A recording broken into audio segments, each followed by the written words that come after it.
Okay, Ajay, Shivani. Okay, so all the participants, I hope I'm properly audible.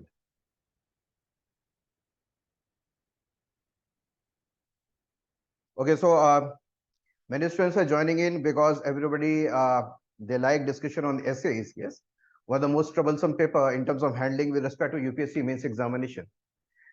Now, you may have seen all the essay topics. Yes.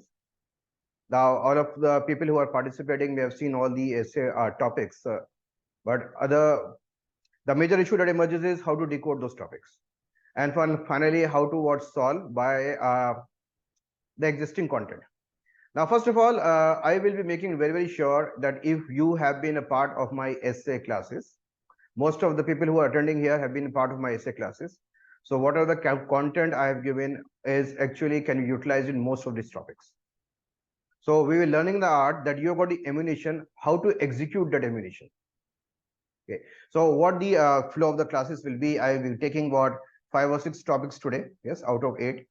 So then I will be utilizing the same idea, the same concept that we discussed in the class.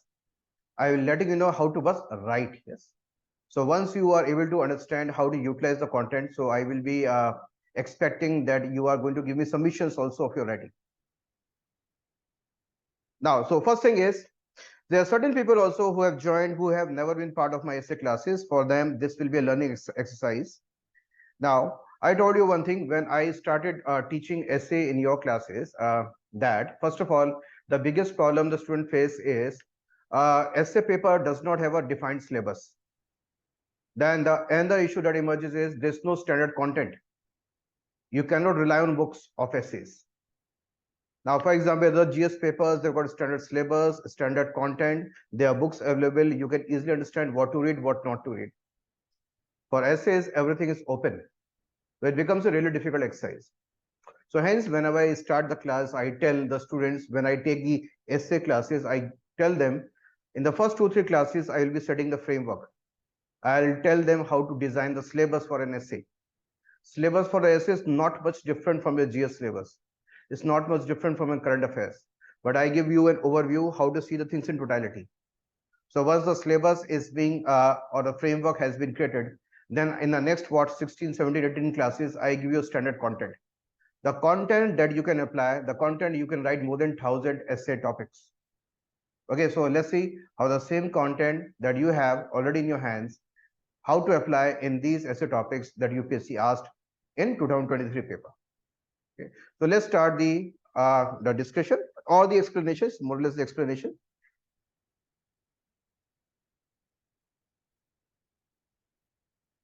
Okay, now, so let's start with a topic that you can easily handle. So let's start with the easy topic first. The first topic, that is the last topic of section 2. This is the last topic of section 2. Let's see. Education is what remains after one has forgotten what one has learned in school. Yes. So education is what we carry forward this after completion of our education, formal education. Now, education topic I've done in detail in the class, if you remember. I talked about the meaning of the education. I talked about how to reform the education delivery in the schools and colleges. I talked about that education is a lifelong journey. It does not mean whether you are studying or not. It does not mean whether you studied or not. Yes, it is applied within the educational institution's boundary. It is also required outside the education institution boundary. I gave you a quote also, if you remember. Instructions end in a school term, but education ends only with life. So here it is talking about that education is a tool for lifelong journey. Yes. So when you carry forward the education, which should be very broad based, we should be based on what awareness, broader thinking, critical reasoning. That means you are going to apply your level of understanding anywhere, even if you complete your education system. For example, when I talk about education, so it's talking about education is what remains after one has forgotten what one has learned in school. So here the meaning of education here is very broad. Yes, we are talking about a broad awareness based education. So, but when you see education from the perspective of just lectures or instructions, or maybe about passing the examination on the basis of rote learning, or just getting a degree and diploma, it becomes very narrow. It becomes very narrow. That type of education may not be utilized in every aspects of life. because that type of education just can is just making you literate or maybe skilled to do a job. Yes, but we require education not only in job or just in skills. We require education in both personal and professional lives. Personal professional life means how to approach a society, live in a society, perceive something, understand something, give opinions, have critical reasoning, and that is required in every aspect of life. So here, when we talk about education, here I am putting certain hashtags for you. So here the meaning of education. Education should be behaving like a friend for our lifelong journey, for our personal and professional lives both, benefiting both personal and professional lives. It is required by all, even outside the education institutions. Now, hence, there should be methods and tools for converting into a system of lifelong benefits. So, for example, there are various people who complete their schools and colleges. They still require learning. Okay, education is a lifelong journey. They still require improvement in terms of their way of thinking. There may be certain people who have never gone to school, but still they require education awareness. So education should not be just instruction. It should be in different forms, enriching the entire life and its journey, yes, and benefiting the entire society at large.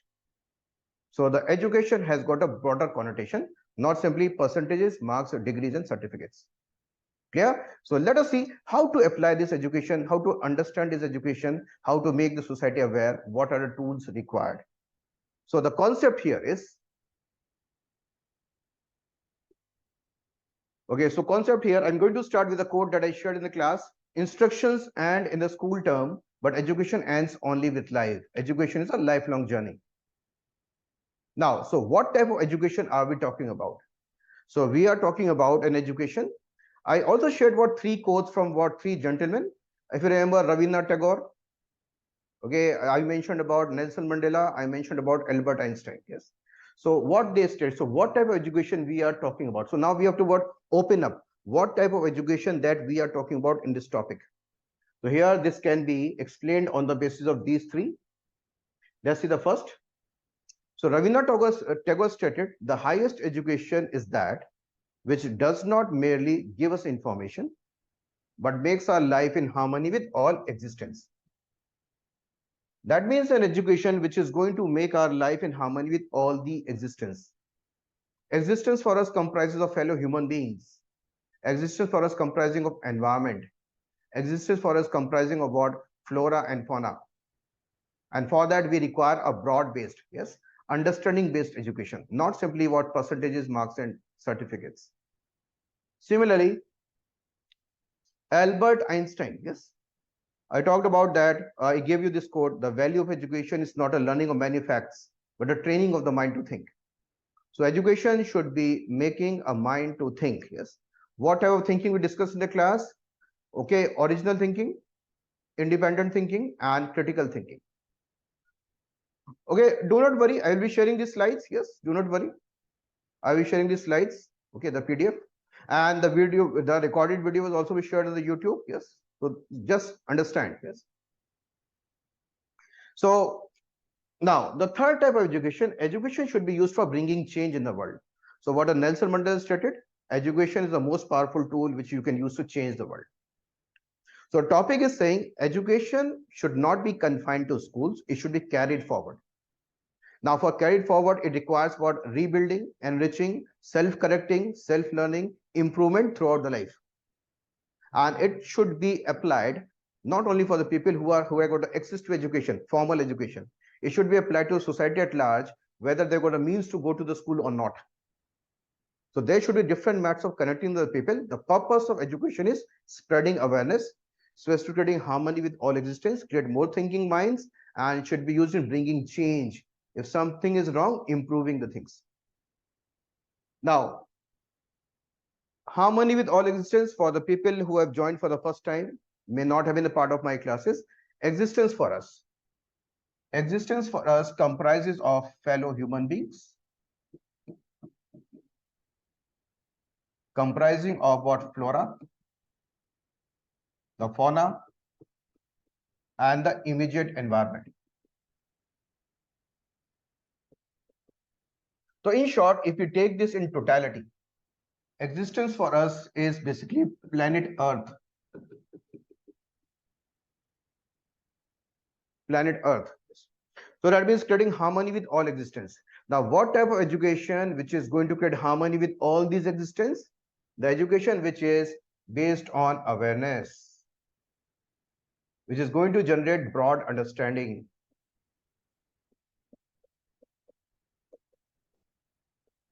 which is based on application, awareness, broad understanding, and application. Now, when the education is based on all of these, so it creates thinking minds. And thinking minds always have got the capability to create harmony with all existence because they know how to also change the world. They also know how to change the world. So here, first of all, what we've done in this as a topic, we have decoded the meaning of education first. Okay, so meaning we have properly defined. I hope it's best if I summarize, it means creating harmony with all existence by creating thinking minds and hence bringing change. It becomes a summary. So let's also bring a very simple and summarized version of this. What is the purpose of education? So how we should be promoting education now? If that is the meaning of education, so what should actually be the purpose? What it should be solving? It should be focusing on building two major skills among the individuals. First is social skills and values. We should be acting as a base. We should be acting as a base for nurturing productive skills.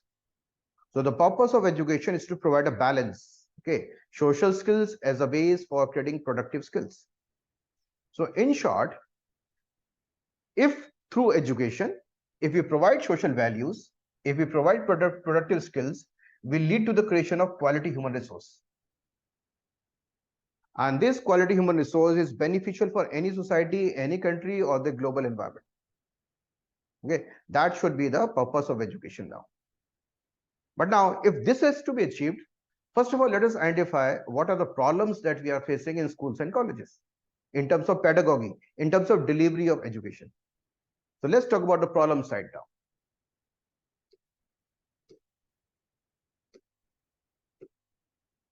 So problem. So first problem, let's talk about what is happening in schools.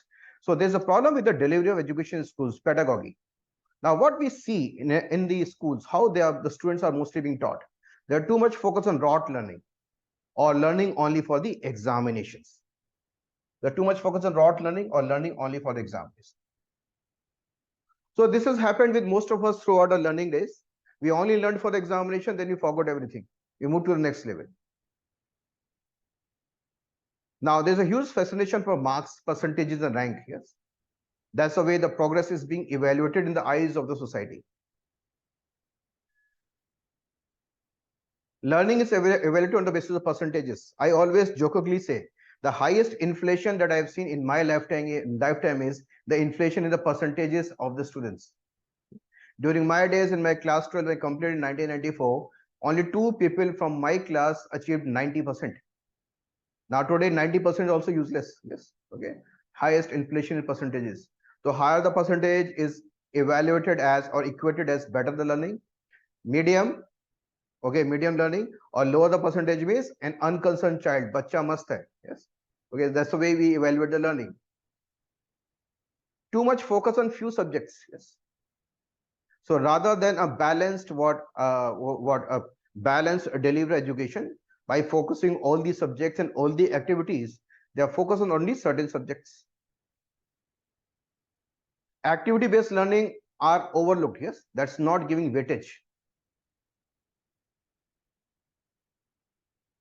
and is usually linear with focus on joining a college or targeting a job. Yes, that's the way the education system has been promoted. Now there are certain reforms happening, there are certain colleges, schools which are evolving, but those are only certain. Yes, broadly this is the manner. Broadly this is the manner. So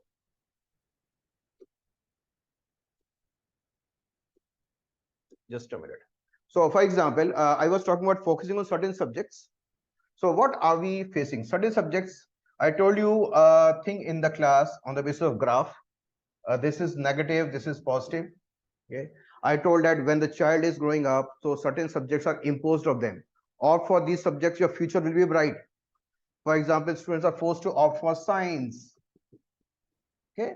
By telling a young mind your future will be bright, but only future will tell whether the future will become bright or not. Yes. Okay. So when the future comes, there's a question mark. Forced to opt for commerce, maybe helping you in getting a job, or maybe in the grad or the post grad, maybe opting for management subjects. So the huge rush for these courses, science, commerce, and management. But I also give you a counter view on this also. I talked about that there are various industry organizations. Industry organizations like FICCI, SHM, NESCOM. And in the annual reports, they say many of these students are not employable. So that means it boils down to also quality of education. Okay. So first of all, there's a question mark on their employability. So when the future comes, so there's a big question mark on their employability. So the future is not becoming bright, but the bulb is fused. Yes. Now, on the other side, other subjects are neglected. For example, humanities are on negative side. India is a country of 900 universities, and in more than 800 universities, humanities are looked from this perspective. Now, sports is a waste of time. That's why we struggle to get even a single gold medal in Olympics, because there's no healthy sporting culture in schools and colleges. That is part of what education curriculum. Now, next is art and craft. Yes, usually neglected. Then musical activities. And yes, I always joke about a thing called SUPW, which we have done in the schools, but nobody understands. Yeah? Socially useful, productive work. Now, when all these things are neglected, so we fail to generate values. Yes. So values are not generated because these are very much important for social skills and social education. So hence we fail the students by not converting them into quality human resource. They may be passing in the examination, but we are failing them as human beings. So education is not serving the purpose. So now the similar thing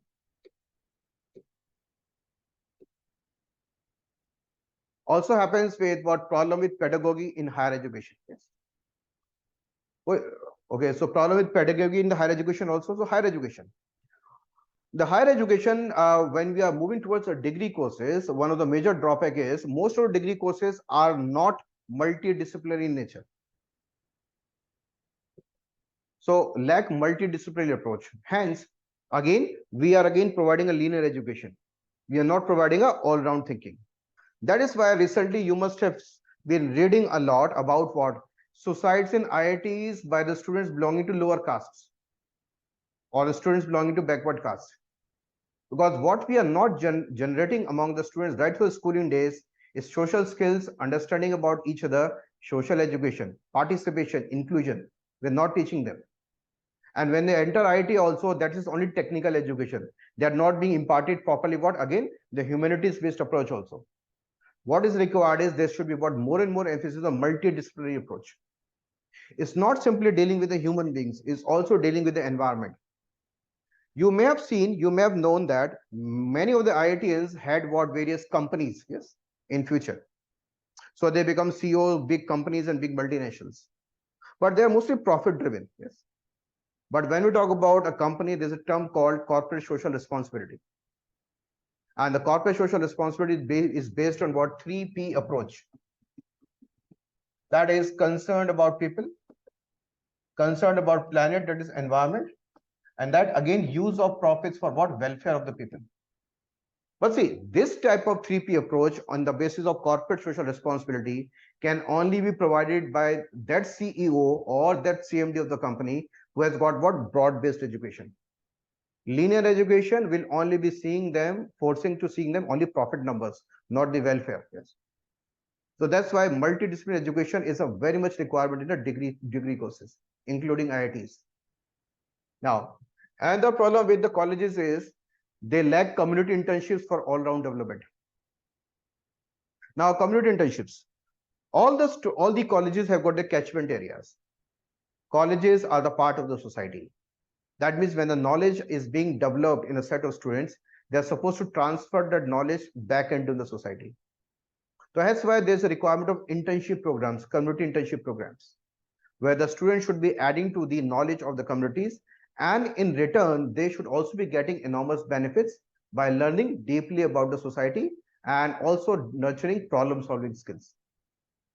Now, that is also lacking in the higher education. Most of the college are de-linked with the society. So that means again there's a very much problem in the pedagogy. Now, these are the problems that we are talking about. 30 crore students, 30 crore students, that is 26 crore in the schools, plus around 3 to 3.5 crore in the higher education. So here 30 crore students are there in our country, schools and colleges. And when we are not teaching them properly, we are not imparting them a right education. Then how can we expect the society to become what more mature? How can we expect the society to become what more responsible? That means this becomes a very big question mark.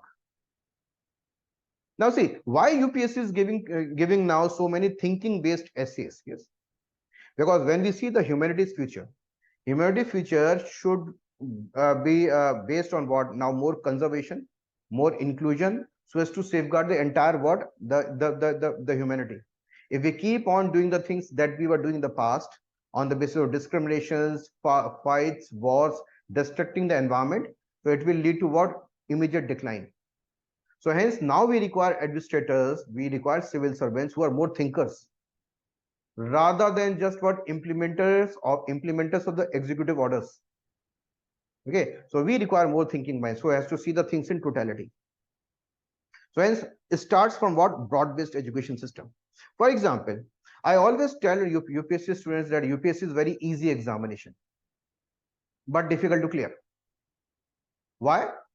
It's not your fault, yes, because many of us have studied in the same type of environment, yes, rote learning, vomiting in the examination, what we have learned, move to the next class.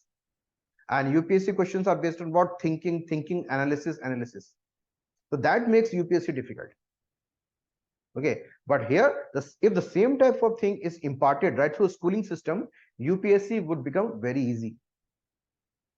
Okay, so that's why now the purpose is thinking.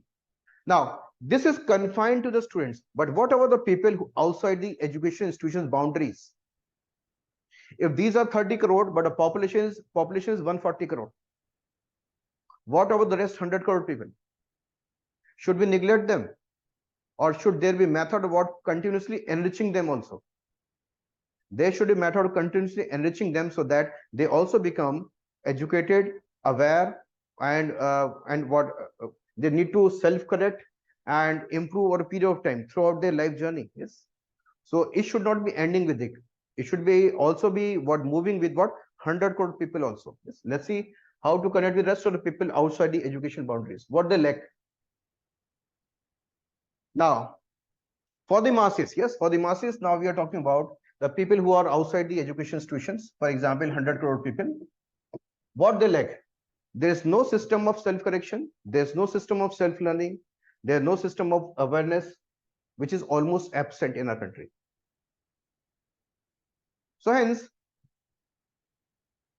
what we lack overall for continuously enriching the masses, we lack a well-laid, comprehensive and sustained information, education and communication ecosystem.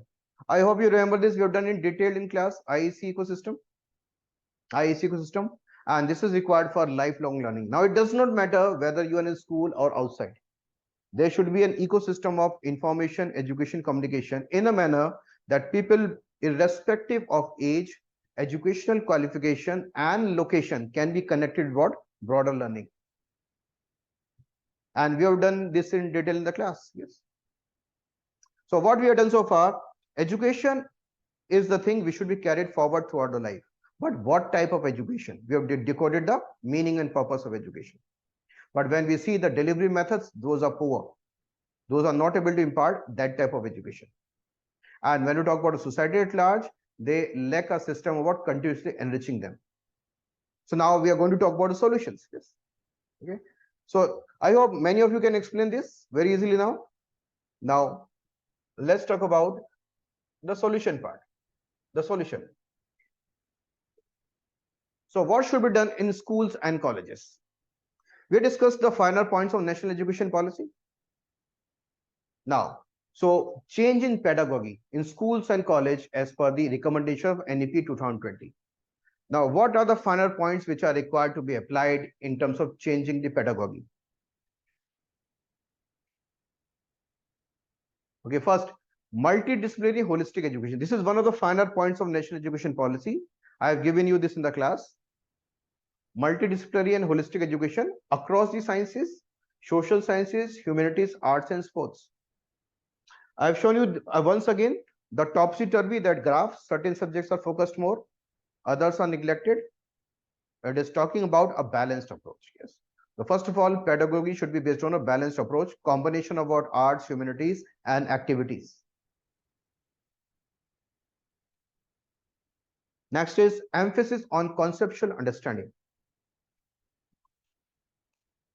So again, so there should not be just rote learning. There should be what? Understanding. Concepts should be enriched. Yes. Creativity and critical thinking should be nurtured. Okay. So thinking. So what Albert Einstein stated, training of the mind to think. So thinking. Now also, now thinking mind should have what? More critical analysis. Okay. Should have what? More scrutiny of the things. Will definitely able to identify what is right and what is wrong. Should be able to generate better wisdom. And that helps in what? Building better ethics, human and constitutional values. So multidisciplinary holistic education leading to what? More conceptual understanding. Concepts always improve thinking, and thinking can also help in developing better values. So that should be the progress chart, yes, in schools and colleges.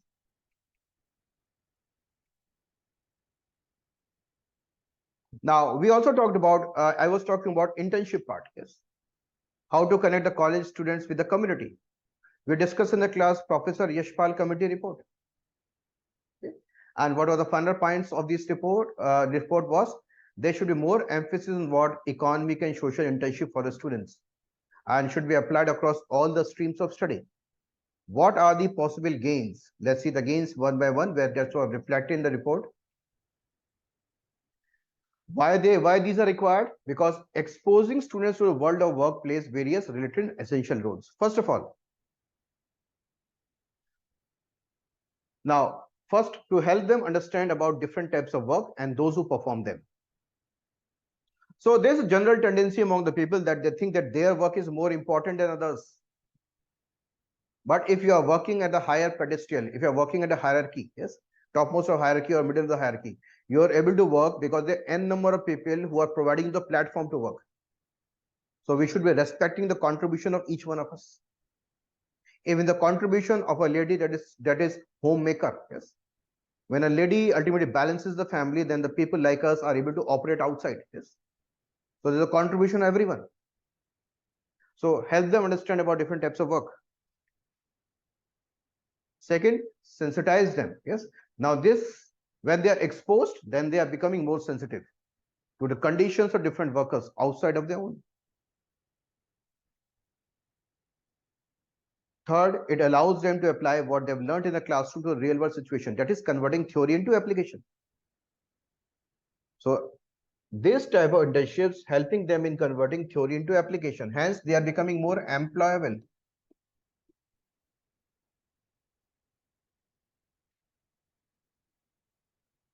And doing so will make them prepared, yes, employable for their entry into world of employment, and also strengthen the concepts they have learned. All these points we have discussed in the class. And finally, it will strengthen problem solving skills. And see, many of the biases will go down drastically because most of the biases are preconceived, yes. And we have done in the class how to apply this with the students called medical students. Okay, students belonging to science, students belonging to what? Humanities, law, yes, commerce students, management students we have done, yes, in a class. So I hope you can easily explain this, how to improve the way of pedagogy so that we create more educated minds. And with respect to the masses,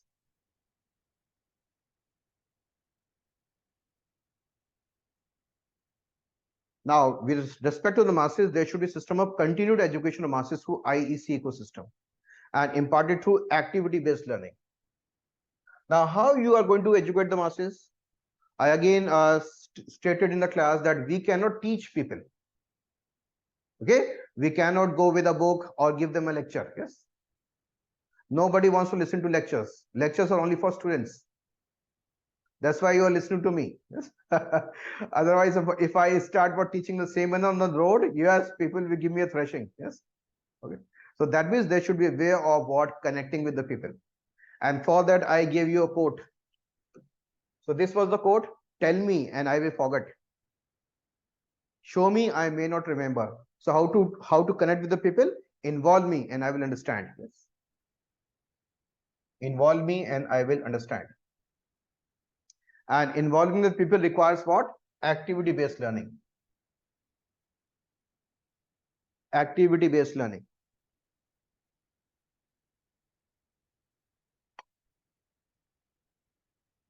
Now, activity-based learning, for example, what I will be IEC ecosystem, if you remember, what we discussed? In that, we have discussed certain methods of certainty of fines and punishments, certainty of praise methods. We discussed how to involve the people so that they self-correct and improve. We discussed the usage of how to promote the active panchayats. Yes, role of gram sabhas. We discussed the importance of the culture of social audits. We discussed how to utilize the power of community radios. I hope you remember all of this. Okay.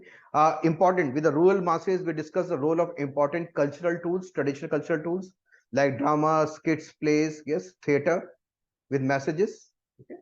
That means there should be a system of maybe regularly connecting with the people with every possible tools that we have in hand. So the purpose is what? Training the mind so that they improve. Finally, spread awareness. So education is, so what we are concluding here is education is not just confined to instructions or an examination. Education is a very should be creating broad environment of what awareness and understanding, and should not be confined to schools, should be open for all. Yeah. And when you connect with this with all type of people, irrespective of education age and education qualification, that means you are going to create a highly aware, that means really educated society that ultimately benefits the entire humanity at large. Yes. I hope this is enough content. I hope you can shape it now. Yes. So I will not be told. So if I start drafting the things, it will take what at least for 5 sessions to tell you. Yes. So I will be giving you the concept, how to understand the concept, and finally how to carry this forward. Introduction, I always talked about introduction for the first time listeners. Introduction, I was talking about that introduction should be comprising of 150 words. And in the introduction, 3 things should be there. The first thing was decoding the meaning of the topic.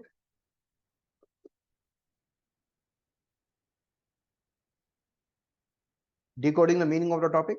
Then expand the meaning of topic. And this can be done in 3 ways. That can be a small story, that is anecdote. That can be examples from society. And that can also be, yes, your quotes. Yes. Okay, so first of all, decode the meaning, expand or elaborate the meaning by using examples, anecdote, and quotes. And also hinting in the introduction. Okay, a hint of way forward. How we are going to improve. Yes. So that the way forward should be discussed in detail with all the factors in the main body.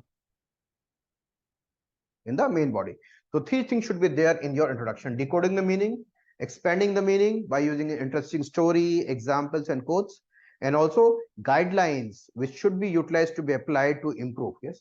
So guidelines, for example, education guidelines I've already discussed NEP guidelines. You can mention. Okay. So now how to apply? Then we have to identify the problems. First of all, the problem part we are going to discuss. Then the solution part you are going to discuss in the main body in detail, and finally leading to the conclusion. Very clear? The first topic is very clear. Now, so that means entire content is there in your notes. The only thing that you need to do is how to decode the meaning and apply the content.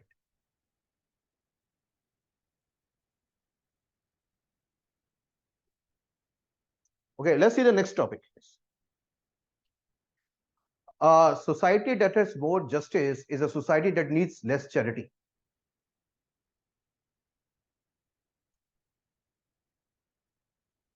More justice, yes. Again, if you remember the class, in the first class itself, I will be talking about 4 justices: political, economic, social, and environmental justice. Clear? Now, when the society gets social justice, economic justice, political justice, and environmental justice, that means it becomes empowered. And the empowered society is a sign of a successful democracy. That means we will reducing the number of dependents, because they are capable to live their life on their own. Yes, they are capable to explore their life on their own. So they are less dependent upon charities or the doles or the freebies. So here this topic. So here it is focusing on capacity building and empowerment leading to justice. So how to improve the capacities and empowerment of the people so that it brings all-round justice: political, economic, social, and environmental.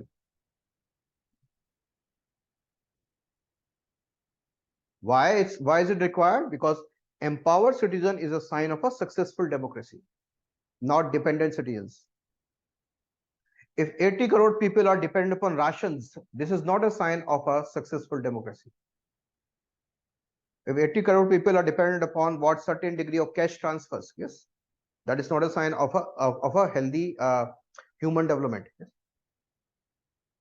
Because we are making people dependent upon charities.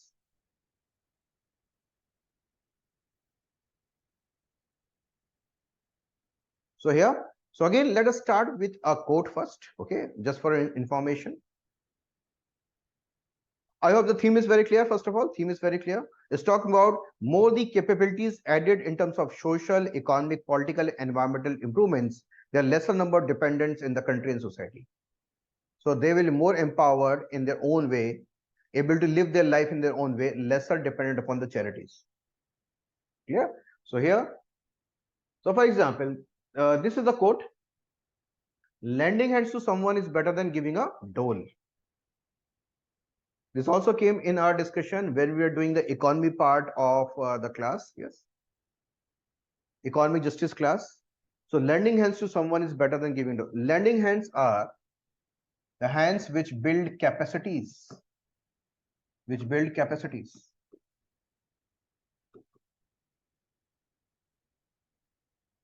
And dole is, yes, charity. Or you can use the term freebies. The freebies. Building capacities. And a line that is being used again and again is, it's always good to give a person, yes, the training to catch a fish rather than giving a fish on daily basis. Okay, so we have to make people capable. Now, lending hands. So build capacities. So build capacities so that it leads to social, economic, political, as well as environmental justices. Okay. So capacities in all the forms. So now you are going to elaborate this. What type of justices? Okay, social, economic, political, and environmental. Now, these 3 justices are mentioned in the preamble of the Constitution. Okay.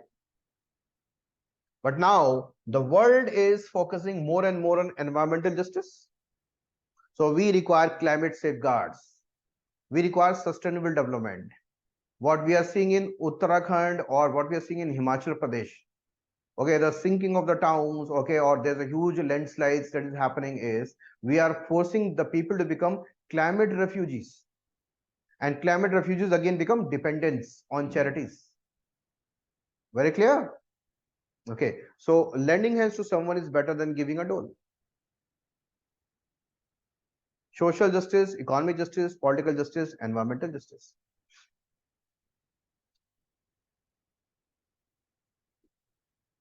Just okay,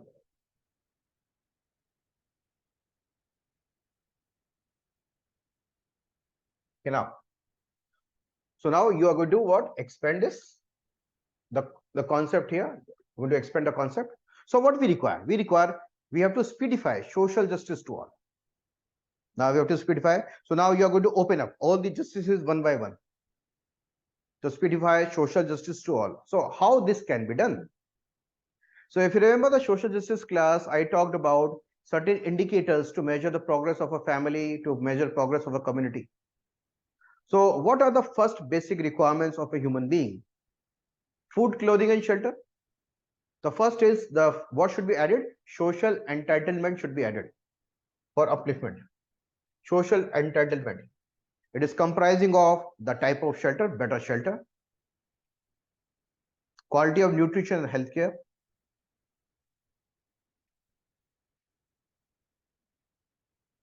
access to education, access to safe drinking water,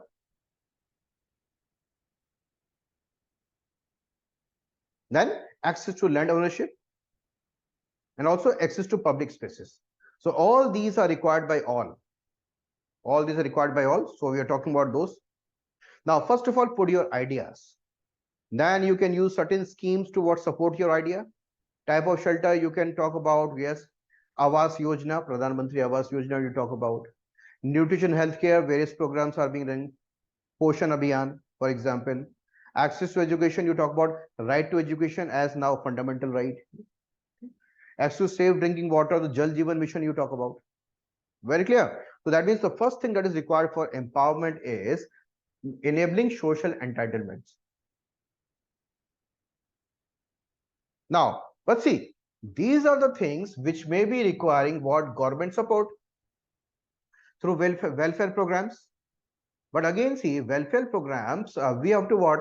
If certain people have got the welfare, they should now be moving out. Yes, they should be made capable so that they are going to add their welfare on their own also. So these type of basic upliftment are provided definitely to welfare programs of the government, whether the state government or the union government.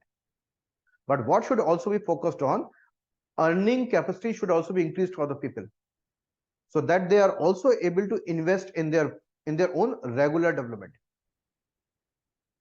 So we were talking about that economic entitlements are the part of overall social justice. So for example, if the government uplifts certain sections in certain communities, now these communities, if added earning potential, so they are able to earn to regularly improve themselves. So this becomes a collaborative exercise where the first hand of support is provided by the government institutions, and the government institutions' second hand of support is encouraging or developing their earning potential. Now, once they are able to earn, so that means other regular supports may not be required from the government because they can carry forward themselves on their own. So along with the social entitlement, the next requirement is economic entitlements. So economic entitlement, so what we are focusing on, financial inclusion becomes must. Now further, livelihood opportunities and access to dignified livelihoods become important, so that the people are able to become financially financially better. They get financial security, regular earning, so that they keep on improving their social profile. Now addition of new skills, so that with the changing dynamics of the economy, so they are getting adjusted. Digital literacy. Now we know everything is now moving on what? Digital platforms. right? From buying, selling, everything moving on what digital platform. We are moving towards digital economy. So digital literacy should be increased so that people become part of the digital economy. So participation in digital economy. So now, first of all, when we add the social entitlements, when we add further the economic entitlements, we are making people capable. So they are less dependent upon charities. They're less dependent upon the doles. Now, this is also according to an hierarchy. You must have heard about Maslow's need hierarchy. Okay, so this is also according to this Maslow's need hierarchy. The first basic needs are, yes. Okay, the first basic needs are, you see, is what? Yes, again, your food, shelter. Yes, so that means these are to be provided by, yes, or maybe the air, water, better water. All these are to be provided by the government welfare programs. Now, for the next thing that we talked about, that they should also be getting economic entitlement so that they're also able to earn. So safety needs means employment, resources, health, property. Now, when these two things are being fulfilled, then the people will be less dependent upon charities, and they can explore their life on their own. They can gradually rise as per their aspirations, as per their way forward on their own. Okay. So now, so that means economic entitlement, what it requires, economic justice has to be created. So now for economic entitlement, what we require, speedify economic justice to all. So economic justice is a topic again we did in the class in detail. We talked about how to provide economic justice so that the people are able to earn on their own. We have to focus on fullest utilization of demographic dividend. Demographic dividend is the working age population. That means they are able to earn. But how they are able to earn? For example, when we are seeing that we are sitting on at this moment the highest unemployment rate.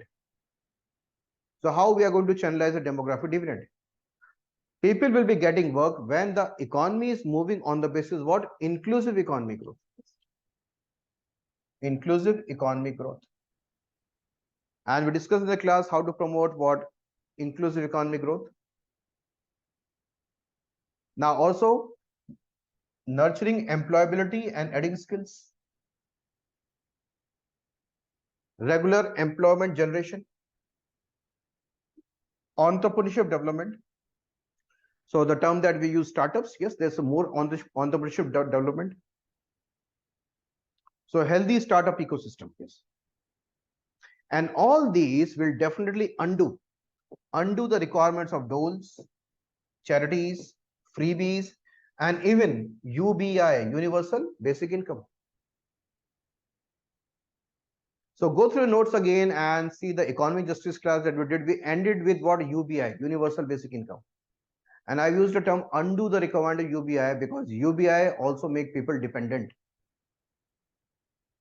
And UBI can also be misutilized. For example, cash transfer can also be done just before the elections to get the votes also. So it can also spoil the habits of the voters, confuse the voters in terms of what? Rational voting. So that means, so a society based on justice requires less charities. So whatever justice for? Social, economic, political, and environmental justice. Start with what? Social justice. Social justice, first of all, should be fulfilling the basic needs. Basic needs now improved further, make people capable in terms of earning. So the people are able to what? Fulfill their requirements on their own. And hence, for economic entitlement, what they require is ways of earning, hence economic justice. Now, further, what is also required by the people?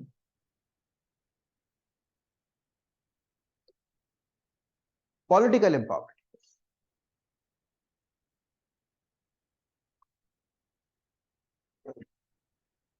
Now, how we empower the people politically? How we promote what? Political justice?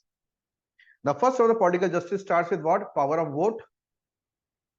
Now, whether a person is rich or poor, it does not matter. The person is equal because each one of us has only one vote.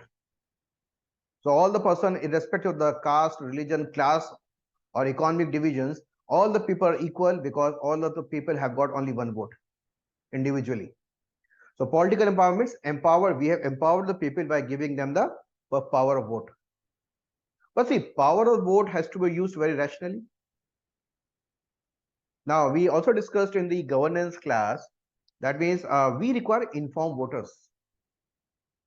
Now, when the people are voting on the basis of proper information on real issues, that means they are forcing the political parties who are coming to power to actually act, work, govern well, and deliver well. Yes. And when the governance is improving, so they are bringing again welfare, opportunities, and hence making people what? Less dependent. Yes. So a political empowerment starts with what? Encouraging non-state actors' role in decision making. And decision making starts with what? Decision making starts with what?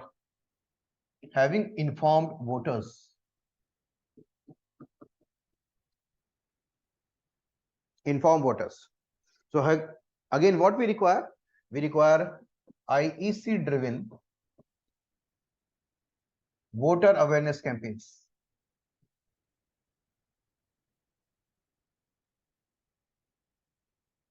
Voter awareness campaigns. IEC driven voter awareness campaigns. So as to activate their participation in improving polity and governance, which is going to benefit them in a longer duration of time. Yes. Now, implementation schemes and programs. So how the people can contribute in improving the implementation schemes and programs? The first and the foremost thing is a social audit. Okay, so the use of social audits. This means all the schemes will be better implemented. Beneficiaries will be getting the benefit. Okay, that means the profile of the family and the community is improving, and hence it will be becoming less dependent. Now, overall, we have also discussed a thing called citizen charter. So citizen charter is an ideal tool which is expecting non-state actor participation improving governance. Because when the citizen charters, which are providing basic information about government departments and offices, what they actually do, when they're opened up for reading for the common people, citizens. So people read, they demand, they force them to actually become more efficient and give better delivery of services. So what we are seeing is, when you deny the services, people become dependent. When you involve the people in delivery services, so you are making them capable. So hence, social audit, citizen charter. Strengthening of local self-governance. So hence, we discussed how to bring active panchayats. We also discussed how to activate and bring the use of properly Gram Sabha, which is a discussion forum, yes, on issues concerning the village community. Discussion increases awareness. It increases involvement. It increases demanding better implementation, hence benefiting, bringing larger welfare, hence lesser dependency on what? Yes, the power structures.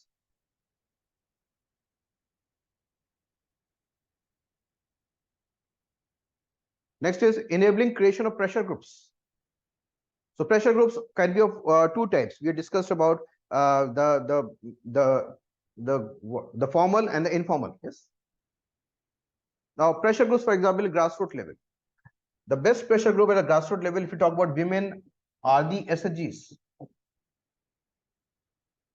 So SHGs, women SHGs are the tool for empowerment of the women, holistically, empowering them with information awareness, empowering them with health, nutrition, hygiene, empowering them with their own skill development, empowering them with connectivity with banks also, empowering them with what work they can also earn. That means making them less dependent, making them financially independent, and socially uplifted. So all these pressure groups are required.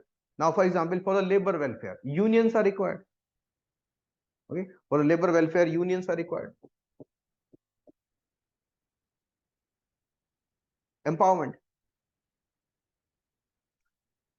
Recently, one or two states are passing what even Gig Workers Act. Yes. Okay, so empowering, yes, empowering the workers, making them less dependent on the companies who mostly exploit them. Okay, so empowerment, pressure groups, strengthening of local self-governments, implementation of schemes and programs, encouraging more participation in decision making. Now, even what implementation of schemes and programs, or even when we use RTI, okay, again it becomes more demanding again, activating the people participation, and hence better delivery. So all these are linked with what political empowerment holistically, right from the vote and usage of all of these things. Now, support to pluralism. So pluralism is diversity of opinion.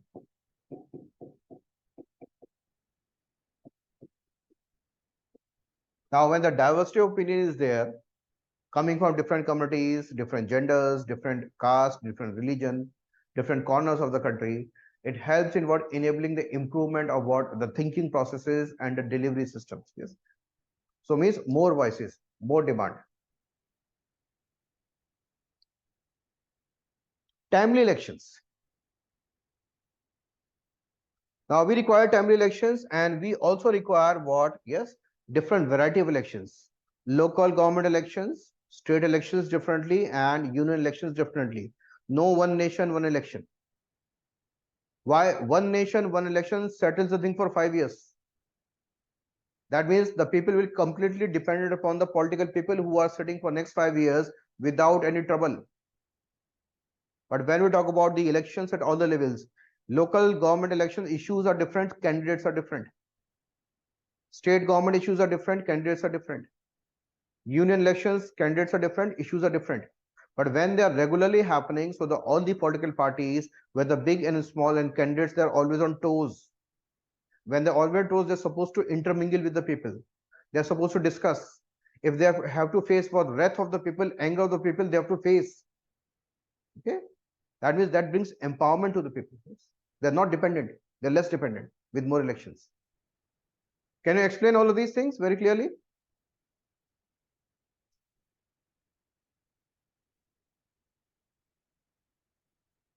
Now, environment safeguards. How to bring environment justice?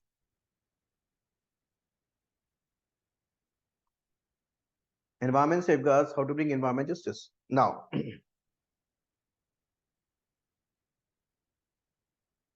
for example, we have to prevent climate refugees. So we have to prevent what?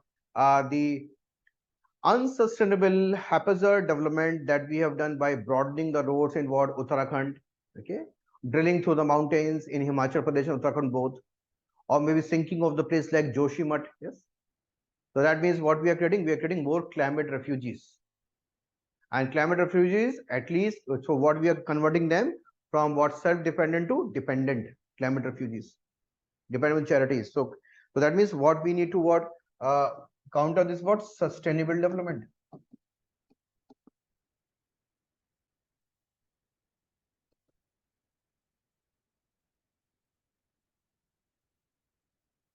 Now drought proofing, yes. So that means we have to prevent what maybe the dependency or the emerging from what lack of water or the water scarcity. So drought proofing, what we are promoting, rainwater harvesting. So rainwater harvesting, we are talking about recharging of groundwater.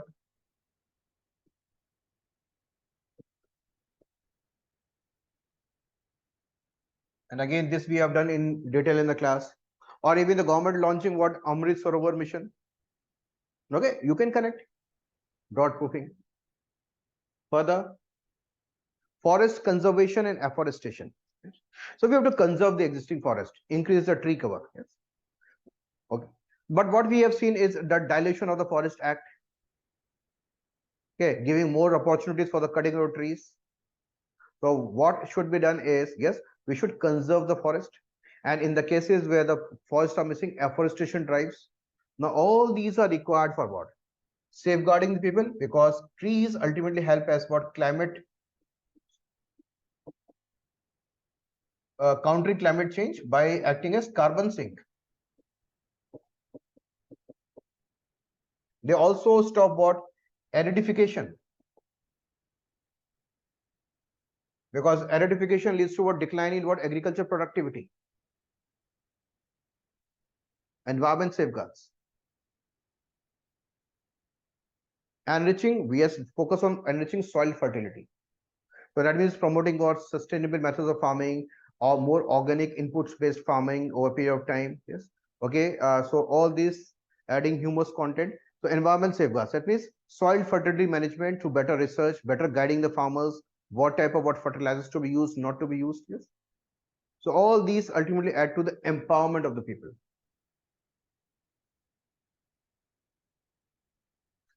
Also decentralization of green energy production. Now, for example, we talk about Ujjwala Yojana, yes, gas cylinders. But when we talk about, we can also do one more thing. We can also promote a decentralization of what? Energy production at the grassroots level in all the villages. One thing is available free of cost in all the villages. One is what? Cattle dung, and second is agriculture waste. And both of these are the raw material for biogas. So what is required to be done is biogasification. In many villages, this can be done. That biogasification can help us in what? The fuel for what? For cooking also. Even for the economic activities like what? Burning of bricks or the brick kilns. Yes. So it can be used in different ways. Yes. So decentralization of green energy production. Or where we are talking about solar pumps, we are talking about solar panels. Okay. So decentralize at the grassroots level. So all of these are going to make the people empowered. So justices means social upliftment, economic justice, political empowerment, environment safeguards. If all these being added properly, we are making people less dependent and hence moving them out from the charities. I hope you can explain this now very clearly.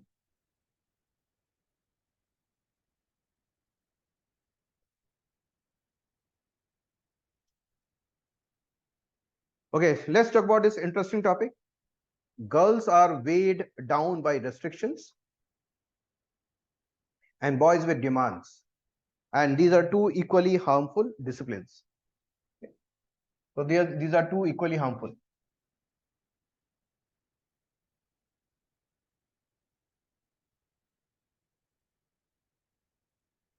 Okay, now. So two equally harmful. Why? So girls are bounded and boys are forced to act in such a manner so that they seems dominating.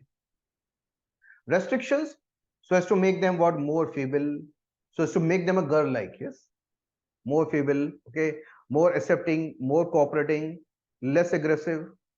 Okay. Even we talk about the patriarchy also defines the body language of a girl. Okay, the mannerism of a girl. Okay, so that means everything which is going to make them what? Feminine nature totally. And the boys should be what? More bold, more aggressive. Yes, may not be sharing their what problems, may not be what showing what larger heart. Yes, should be aggressive, should always be fighting. That is all. This is actually problematic for both the sides. So hence, what does this topic reflect? This topic reflects, first of all, a social structure which wants to maintain the status quo, which do not want to change, which does not want to change. Yes, a social structure that we have created so far, and it is wanting a status quo. In the power of what? In the control of what? Patriarchy. Yes. But what we require, yes, the requirement is something different. Yes, the requirement is there should be fluid gender roles. This is required. It does not matter that. So what we have done is so far is binary division. No, there should not be binary division. There should be fluid gender roles. There should be equality of status and opportunity everywhere. Yes, everywhere. And there should also be liberty of thought and expression. Yes, it applies for all the genders. So here, so what we need to encourage, we need to encourage all these three so as to counter these. Yes, you have to counter these.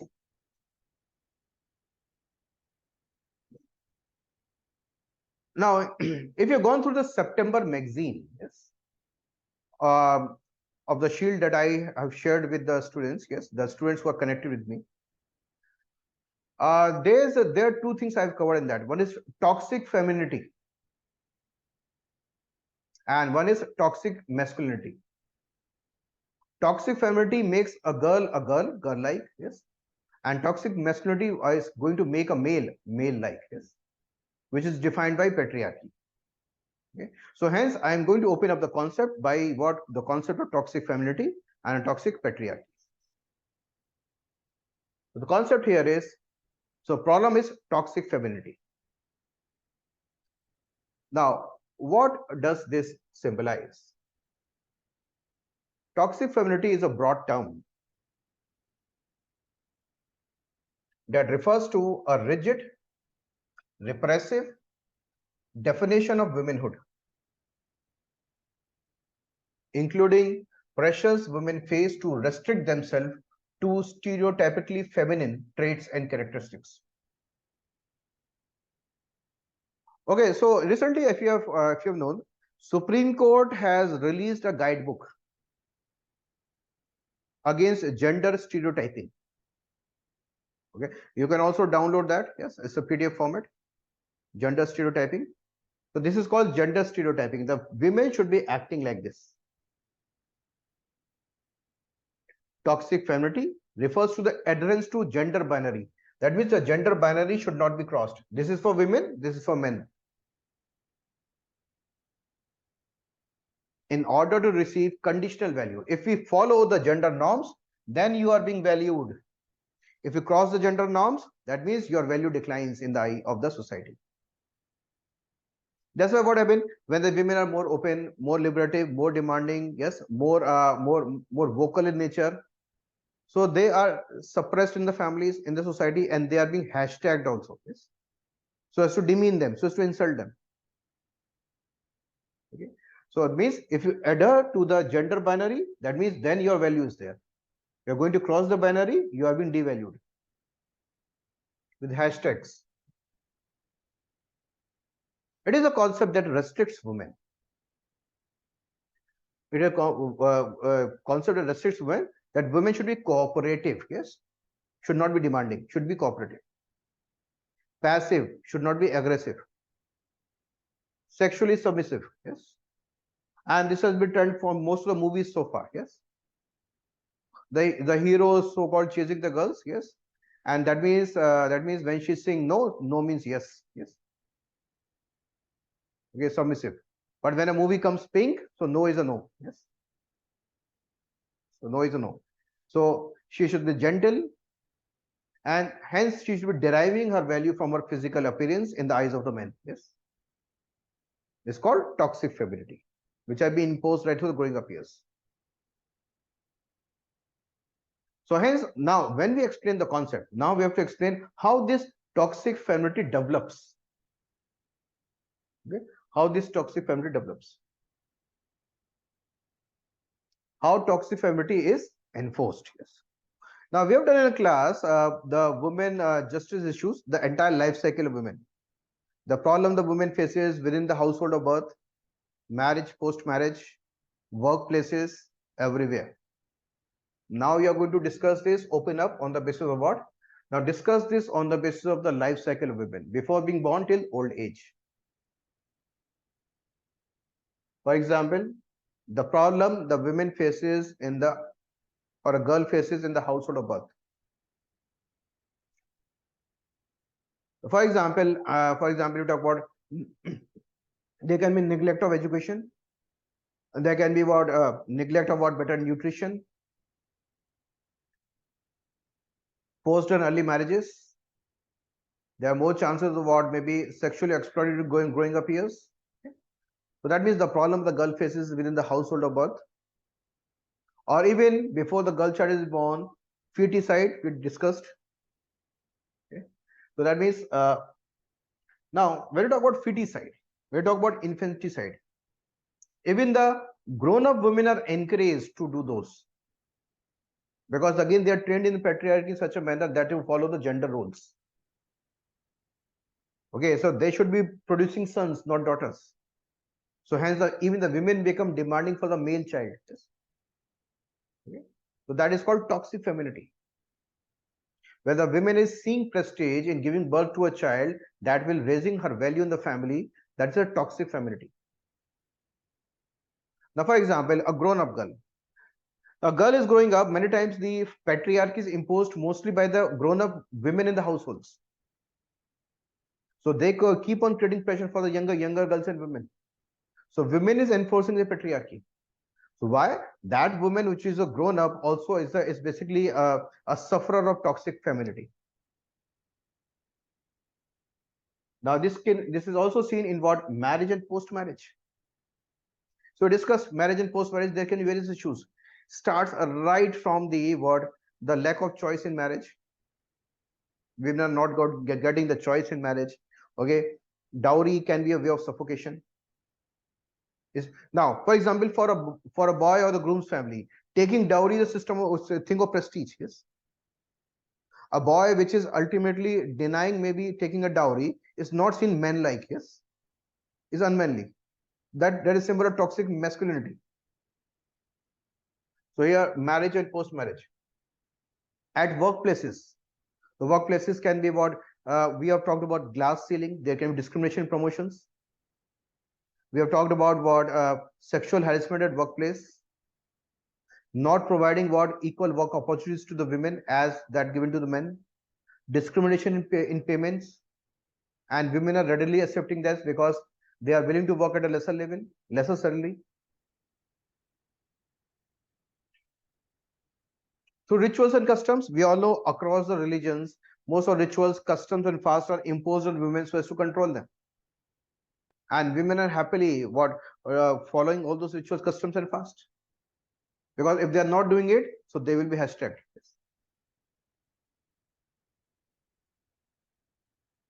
Problems faced in social milieu, general environment. Yes, for example, outside. Yes, outside the household, there can be problems.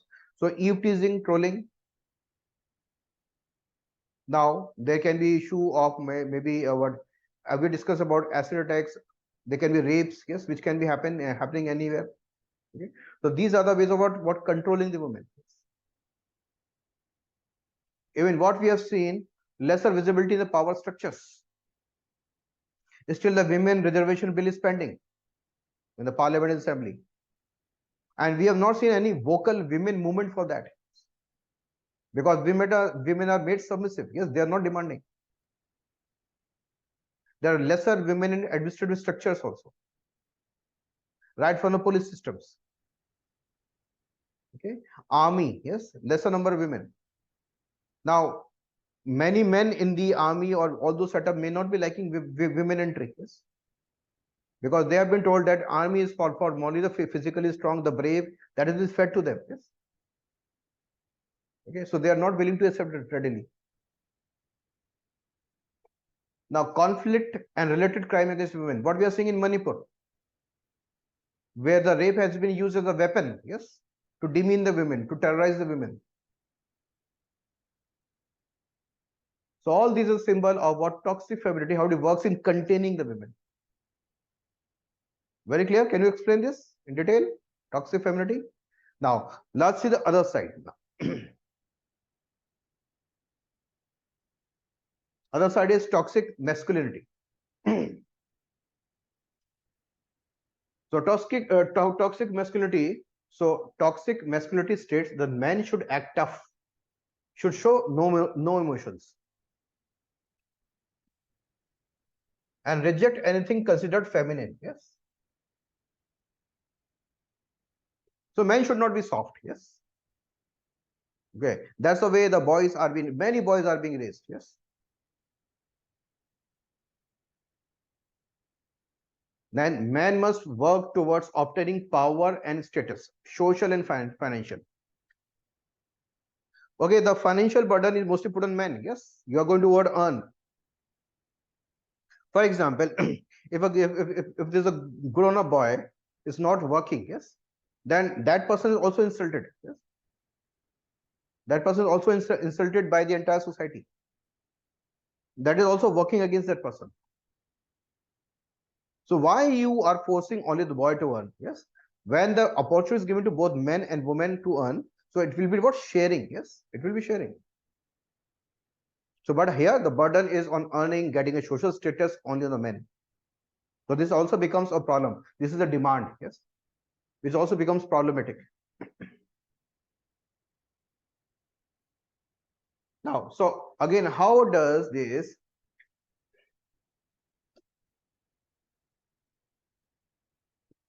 So how does how toxic masculinity is enforced? Yes, how toxic masculinity is enforced? Yes, again through the life cycle of men in the same manner. So entire life cycle of men. So they are fed to. Yes, what they are fed to. So how they have been fed to. So what are the feeding that has been happening right through the growing up years? For example, competitiveness over cooperation. Yes, the competition can be healthy, but what happens? Many people resort to any method which is illegal, harming others to rise to the top. Yes, okay, that you should be highly competent, not cooperative. So while competition can be healthy and even useful in many scenarios, but toxic masculinity leads to men to prioritize coming out on top above ever considering the feeling or desires of anyone else. Yes. So it becomes too selfish in nature. Yes. Greater tendencies towards violence, including domestic violence. For example, if the child has been beaten by a group of outsiders, so that means that child is discouraged to cry. Okay, you go and fight. Yes. Okay. That means a child, that if that is a boy. Yes. Go and fight. Go and fight. Yes. You should not be what crying and coming back to home. Yes. You'd be showing your aggression. That's being taught, and that aggression is not only towards outsiders. That can also happen in various scenarios within the domestic system. Also, domestic violence. Inability to admit vulnerability. Yes. That means you are not supposed to show your emotions. You are not sure that you are vulnerable. Okay, you are not sure that you are weak. That is very unmanly. Yes. Increased sexism towards women. A general consideration among the males that the male are superior to women. They are supposed to be subjugated. They are supposed to be made what pliant. Yes. That means this is general. So that sexism ultimately works everywhere, within the home or outside. General thinking that male are superior to women. Bravado. Yes. So when it's showing what maybe useless signs of bravery. For example, young boys driving the bike, yes, on a faster speed is seen as a system of what maybe manliness, though it may lead to accidents. Yes. Though it will lead to what negative repercussions. So useless bravado. Young men might feel they can get engaged in excessive risk taking without consequences because of this attitude. So riding vehicles or the bikes irresponsibly on a fast speed is a sign of what bravado. Yes. More repressed emotions. So underneath, what happens when they are not able to what reveal themselves, when they are not able to speak about themselves, the problems. So underneath the tough, sometimes cruel exterior often lies someone in a great deal of emotional pain, yes, with no resources or understanding of how to handle these feelings. Yes. So that's why the suicides among the men are higher with respect to women. Okay, because the women many times they reveal themselves. Yes, but the men are not supposed to reveal. So that's the way the toxic masculinity works. Now, but what has given the shape to toxic femininity and masculinity both? There would have been factors. So let's talk about the factors as we discussed in the class.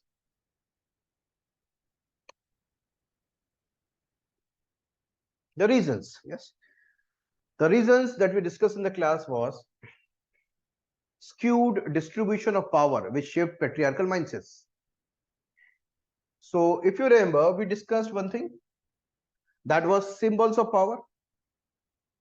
The symbols of power, how they emerge in society.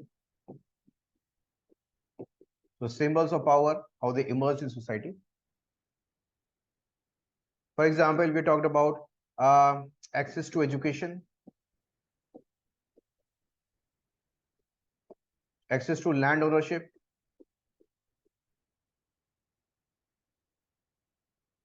third. Okay, we talk about the political roles, that is the kingship in the past. Fourth, the administrative positions.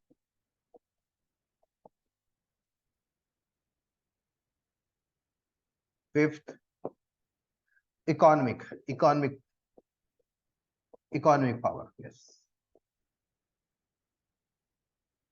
So now, so in the entire setup of the society so far, right from the ancient, the medieval till the modern period, mostly when you talk about the men who are having these, until the coming of the new India, with the coming of the new constitution from 1950, the men were dominating everywhere. And when you talk about the women,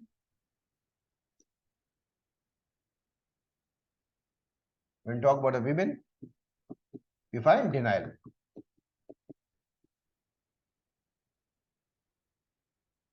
So what is the result of this? What is the result of this separation? Yes.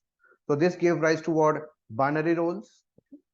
Now, for example, what is the result of this separation? So this ultimately shaped society and governance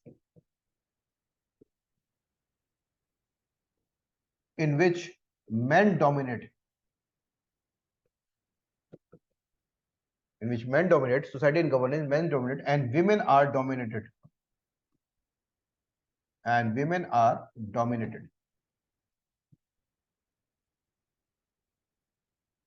So this ultimately, this skewed distribution power with a complete separation led to the emergence of society and governance system in which men dominate and women are dominated. So this broadly defined the binary roles. This broadly defined the binary roles.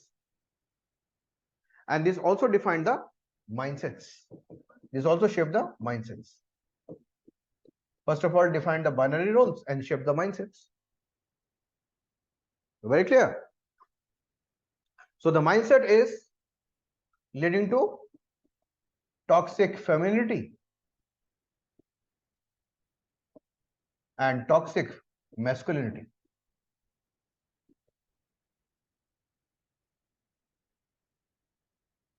So toxic femininity and toxic masculinity.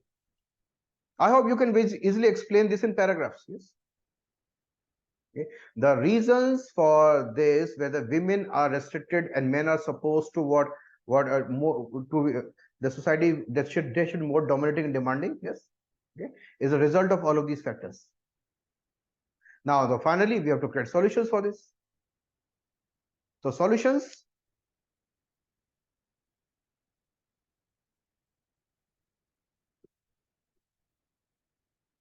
Solutions. First of all, we have to encourage participation of women more and more in social sphere, economic sphere, and political spaces. So encouraging more women participation everywhere. Now, as I told you, we have to explain. You are not the first person who is telling this. You have to start from the actions taken so far. Okay. So, for example, actions taken so far. You can bifurcate this into two sub wings also. For example, pre-independence and also post-independence. What are the actions that we have taken? Post-independence till now.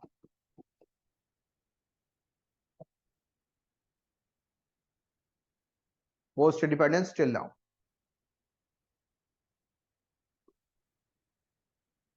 Okay, so and we have to do it sequentially. Okay, for the economic empowerment, the actions that have been taken are social, economic, environmental. Explain. But see, but finally, you're going to talk about these things are to be speedified. Yes, and the speedification will only happen when we tackle the mindsets. So implementation is one thing, but we also require participation of people in faster implementation. And participation of people will only happen when we are targeting the change in mindsets. So this should be accompanied by So this should be accompanied by awareness for diluting patriarchal mindsets. Awareness for diluting patriarchal mindsets. So that the women are also able to liberate themselves from toxic femininity, and the men are also able to liberate them from toxic masculinity. Yes, change in mindsets.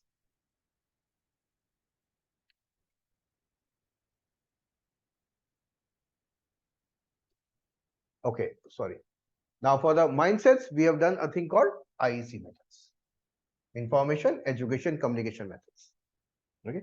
The best thing at a grassroots level, I'm not going to talk about that you're going to discuss all the IEC methods. At the grassroots level, you're going to talk about the best functioning tools are the traditional cultural tools.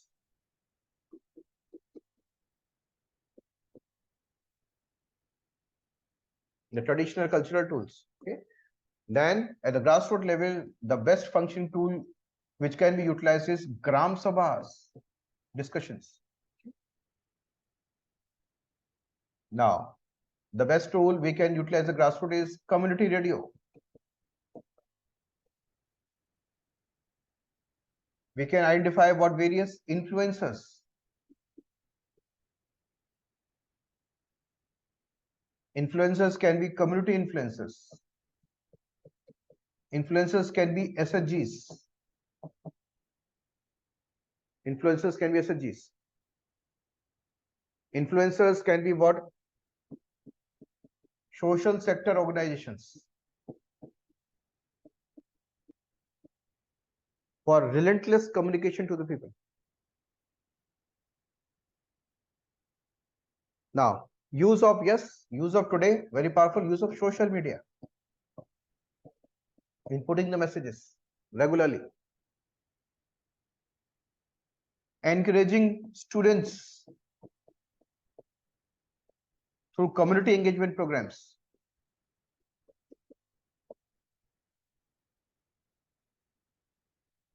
To community engagement programs. So all these are the workable things at the grassroots level. So what you talked about? It was talking about that the society is forcing restrictions and over demand over the boys. So why this is happening? Because something is working which is very toxic, femininity as well as masculinity. This is, and these two are the result of factors. The factors are the origin from the skewed distribution of power that led to the society and the governance system in which men dominate, women are dominated. That led to two major things. First, shape the mindsets accordingly, and also binary division of roles. Now we have to what dilute this, yes, division. And for this, actions has to be taken. But first of all, actions taken so far. But actions as we are taking now should have to be speedified. And for speedification, we require active participation of the people. And for that, we require connecting with the mindsets of the people. I hope you can write this now. Okay, so let's see the next topic. Yes. Visionary decision making happens at the intersection of intuition and logic. Visionary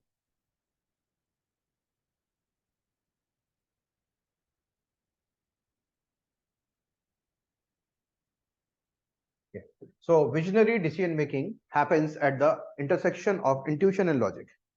So see how we are going to visualize a very futuristic thing or a thing which is going to benefit all. For that, we require various opinions to be considered. We require more debates and discussions. We require more inclusive approach. We require more plural ideas. We require more and more ideas. And for this to happen, what is required is we require, yes, discussions, debates, participation at all the levels. So as to give rise to new ideas and better visionary thinking. Now, if there only one set of people are involved, if only one set of thinking is involved, it never creates a visionary outlook or visionary decision making for benefiting everyone. So this topic is talking about for visionary decision making, we have to create an intersection between intuition and logic, and that happens on the basis of debates and discussions. So here, So debates, discussions should be encouraged so as to reach towards visionary decision making, inclusion of opinions and ideas. Okay, please open your cameras if possible. There are various people and you should be opening the cameras.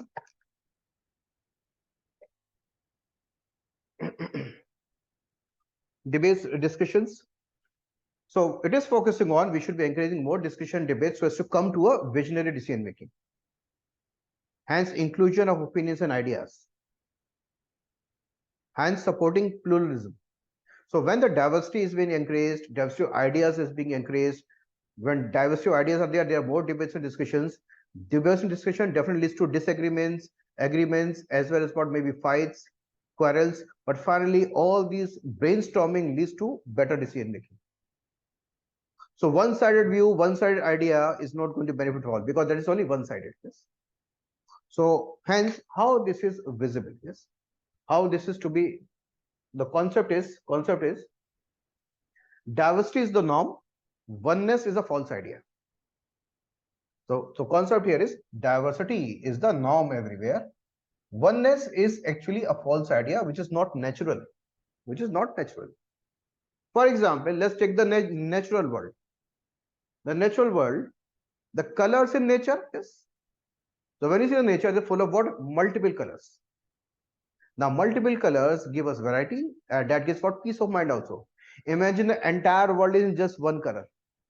We'll die of what color blindness as well as madness. Yes. Okay. So nature itself is talking about we should be appreciating diversity. So diversity is natural, oneness is false. Yes. Oneness is artificial. Similarly, species. The world is filled up with what? Enormous what? Animal species and plant species. And multiple species provide balance to each other. Multiple species also provide cushion against each other. And they ultimately creates a thing good for all. Yes. So that means multiplication of species adds to diversity of the nature and also provides a safeguarding, balancing ecosystem. Yes. Similarly, even color white is a result of diversity. Vibgyor. Yes. When you see white color, actually it's a combination of 7 colors. So Vibgyor. Even when we see a one color that is white, it's also a combination of 7 different colors.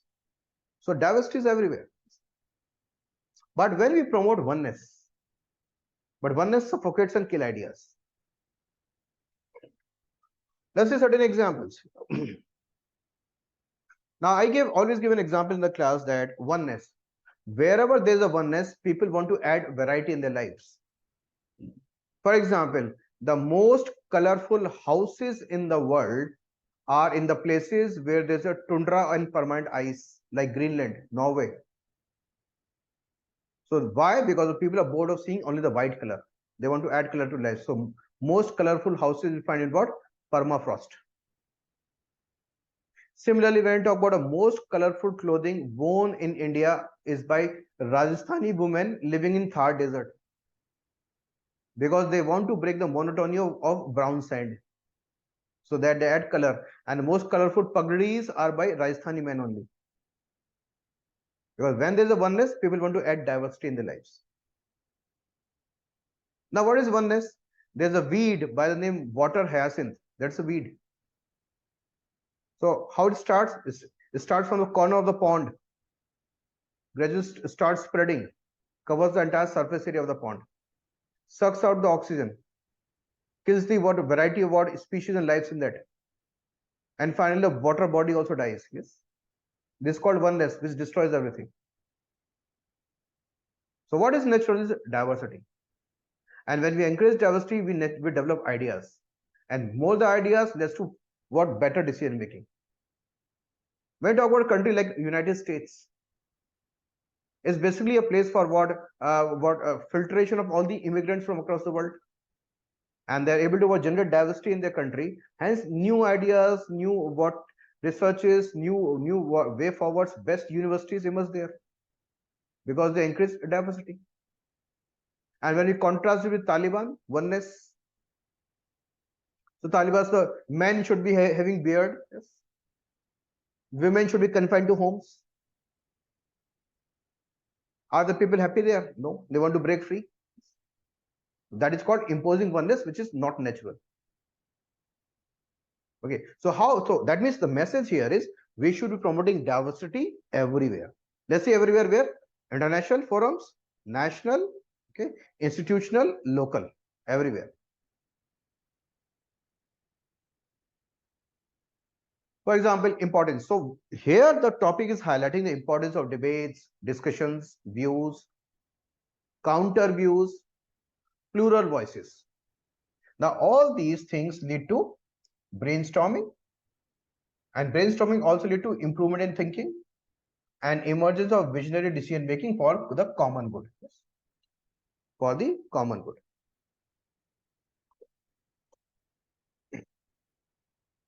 I hope this connection is very clear. Debates, discussion, views, counter views always lead to brainstorming. Brainstorming leads to what? Improved thinking and emergence of visionary decision making for the common good. Let's see certain examples. UN system, which is a type of global government, is basically, yes, a diversity of countries are participants there. Discussions, debates, and decision making. Okay. Now, Constituent Assembly is shaping India's constitution. Representation from different nook and corner of the country. Different set of people participated.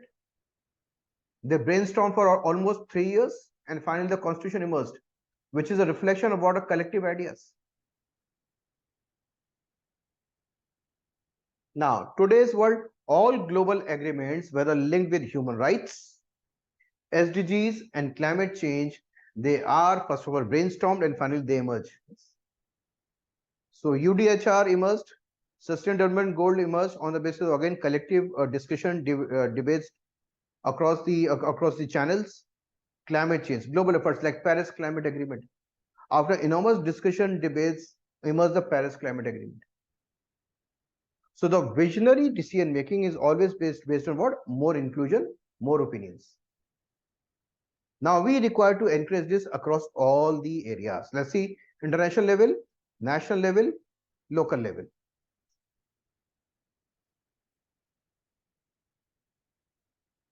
So how to strengthen visionary decision making at global, national, local, and institutional level? Now you have to explain this in detail. Yes. For example, let's see at the global level. Now, global level, we always talk about we require UN Security Council reforms, so as to include what more diversity of countries representing wider set of people. Now that will be adding to the diversity of the UN system itself. Yes. So, for example, you are going to explain this. Reforms in institutions are required for widening representations and adding diversity. For example, UNSC reforms, United Nations Security Council reforms. We require representation of a countries even like India. Yes. Okay, you have to put your idea, because India represents what, 140 crore people out of 800 crore people in the world. Okay. So that means so different continents should be about properly represented. So reforms, diversity, representation. Now, for example, recently what we have seen, more participative global and regional blocks. For example, what we've seen, inclusion or African Union now to G20. Now, for example, accepting inclusion African Union in the G20, adding to a diversity, new ideas, new discussions. Expansion of membership of BRICS also we have seen recently to different countries. So what is happening is, when we include diversity of the nations, new ideas emerge, new participation emerged, and finally new relationship emerge for common good. Now this can also be done with one more thing that India is not doing. I will recommend that we have to reutilize the power of NAM, non-aligned movement. Now, why non-aligned movement? See, India always expect to become a global diplomat. India always expect to become a major power. India aspire to get a seat in UN Security Council. But see, UN Security Council seat will be available to India when India reach the bargaining stage, yes, not the begging stage. For that, we have to elevate our visibility across the world.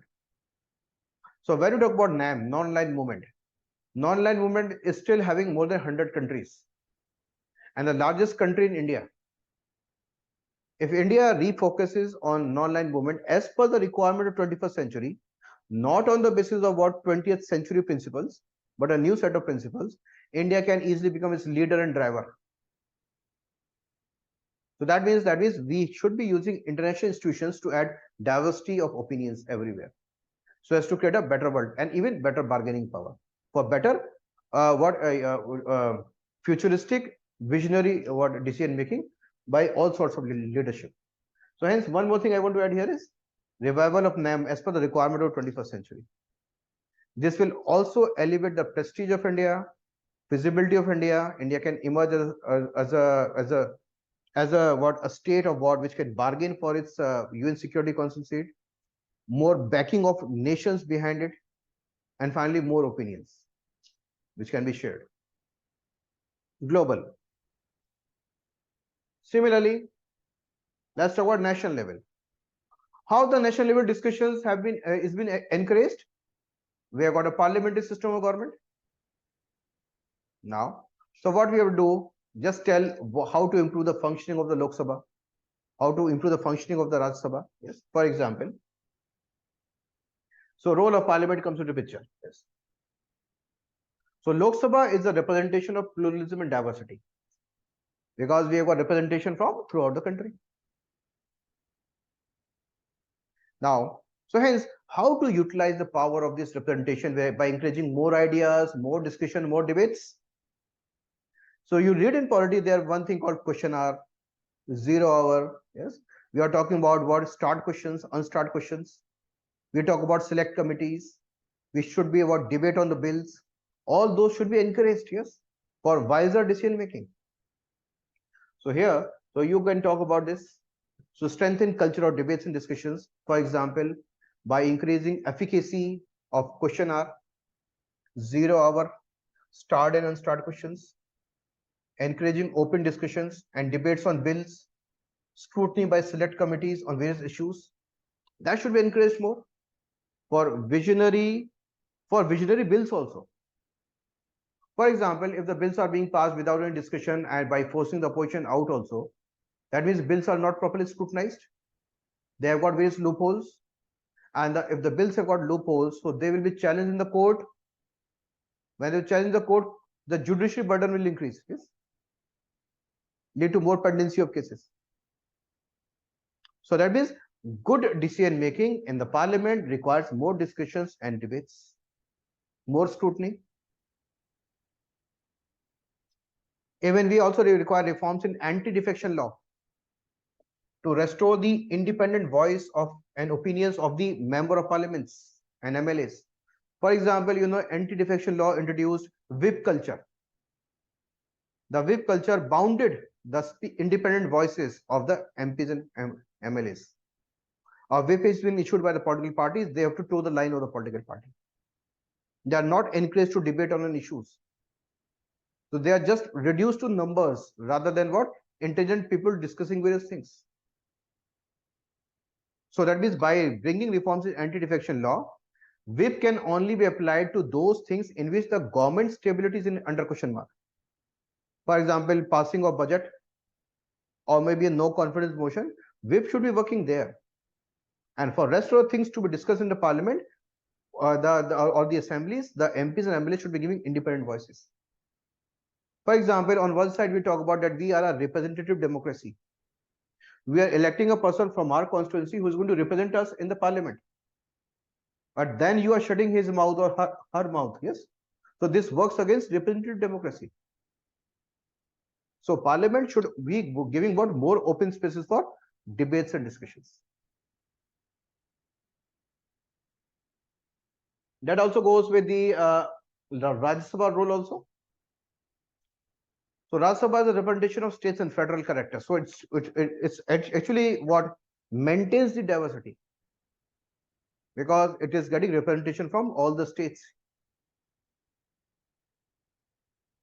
So hence it acts as a check on the executive and the Lok Sabha to safeguard the states. So hence it keeps on focusing on cooperative federalism. And this gives rise to what? Yes, yes, yeah, better decision making. Because when we force to cooperate, willingly or unwillingly, with wider set of participants, ideas become better. Decision making definitely going to improve. Even for example, why the power of creating all India services is being given to Rajya Sabha? First of all India service is going to impact all the states. That's why. But see, if something of a national interest, it requires first of all brainstorming among the states first. And when that service is required for the future of the country, so that becomes a visionary decision. Okay, so even the creation of all India services in national interest is a visionary decision, requires what? Again, consultation, debates, participation. I hope you can explain this very easily. Now let's talk about judiciary. What can be done in judiciary? Now, if I quote Chief Justice of India and even the previous Chief Justice, what they were saying, there were lesser women judges in the judiciary. So they are talking about increasing women participation as judge in the judicial systems. Now, again, what we are seeing, there are facts and data emerging about the composition of the judiciary in our country. More than 70 to 72% judges are coming from upper caste. Yes. Okay. And mostly male. So that means what we are doing is we are ultimately now why we require different set of representation, why we require people from different genders or different communities, different castes. So as to provide a broader viewpoints and a bigger outlook. It can reduce one-sided decision. Okay, so good judgments also required what? Yes, what a variety of judges in the country. So you can talk about diversity of judges. That is a requirement for better judgments. Having what all-round what understanding and outlook. Yes, the same type of thing is also required in the civil services also. So we require rainbow of officers representing plurality of the country. That's why the reservation system, when we are talking about the civil service examination, is actually required. Yes, because there should not be domination of what only one set of people. So when you bring people from different backgrounds, yes, so it what brings what again collective approach. Initially, it will not be accepted easily by the people, but gradually settles down over a period of time. I talked about a country's journey is very long in terms of maturity. So I always talk to students that we have a fault in comparing our democracy with Western European democracies. We said that they are highly developed, better democracies, but we are comparing them because they have achieved a level of maturity in 200 years. We are only 75 years. So we should be giving more space. Initially, when a change happens, people become angry. Then it settles down. So that means we require representation everywhere, because definitely will reduce the number of the people who were dominating before. So they will become angry. But finally, understanding and adjustment will lead what? Again, collaboration of period of time. Further, local self-government systems. Why we require representation of women in what panchayats? Why we require representation of SCs and STs in panchayats? Yes. So as to open up representation. So as to bring all forms of thinking, different ideas, different opinions for better decision making. And yes, inclusive Gram Sabhas. You should not be confined to one section. All the people should be having a stay and share in sharing their opinions. Better opinions, better diversity shape visionary decision making at all the levels: panchayat, judiciary, administrative, political levels, international levels.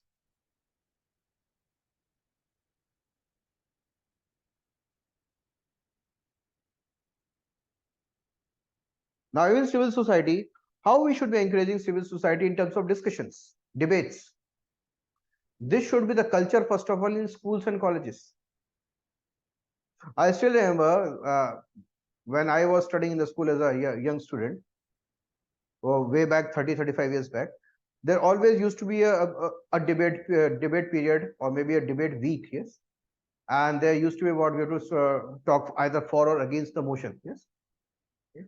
That was actually encouraged, yes. This should be encouraged more and more in different ways. For example, let's see. So encouraging participation all round development. Now, for example, now civil society, how civil society is going to what and provide different opinions when they become more participative. When you open up the functioning of different systems to the people, now citizen charters can be a way out. Make people aware, they become more demanding, they will share more ideas, and finally the institutions will have to deliver. Yes, first is. Second is we talk about social audits. Social audits again make people participative, more questioning, more demanding, and that had to be understood and listened by the local self-government. Even the district administration has to what listen to them. That leads to better decision making. RTI, yes. So RTI, by raising the questions, force the departments to deliver, and that also have a tendency to improve the functioning. Okay, and that functioning, when the functioning is being challenged to RTI or being questioned, even the authorities who make decisions, they are going to improve the decisions. That means questioning. Now pressure groups always create pressure so as to improve the conditions. They add ideas, they create pressure, and finally led to what? Better decision making at all the levels. So all these things should be encouraged at all the levels. So what we have learned so far in this topic is, we have talked about that that oneness in the form of what ideas and opinions will never be going to benefit all. We have to encourage debates and discussions so as to come to a visionary decision making. And that is actually also visible in the diversity that we have in the nature itself. Okay, that means imposing oneness is not natural. So how this works everywhere, we have seen works everywhere from international to the local levels. That should be respected more, that should be encouraged more. So we have seen again further how to encourage this at the national level, international level, the local level, okay, judicial level, administrative level. We discussed everything. And the only thing that requires is explanation, elaboration from. This essay can also be shaped. And here I'm not talking about something very extraordinary which I'm not taught in the class. I'm only what exhuming from what you already know, what you already have. So that's why I talked on the class. The only thing that you need to learn is decoding the meaning of the topic and connecting with the right content. And that comes with practice.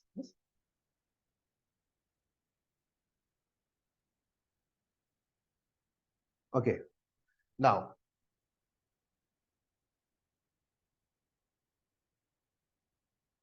institutions. Yes, we are talking about institutions. So in the schools, how they should be encouraged? So schools and colleges should be creating atmosphere of debates, discussions, now research publications, original, independent, critical thinking. That again leads to what? Better ideas, better decision making, better performance of the institutions.